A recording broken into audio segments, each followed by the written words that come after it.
Then they came to Jericho.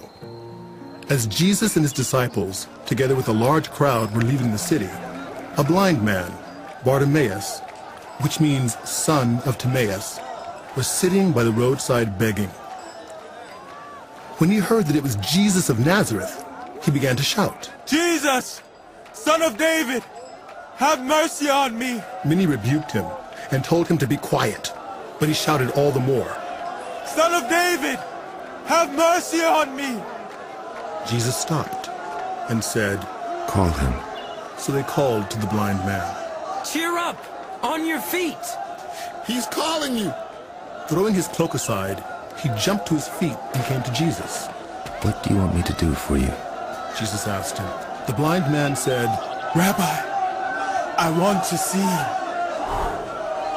Go. Your faith has healed you. Immediately, he received his sight and followed Jesus along the road.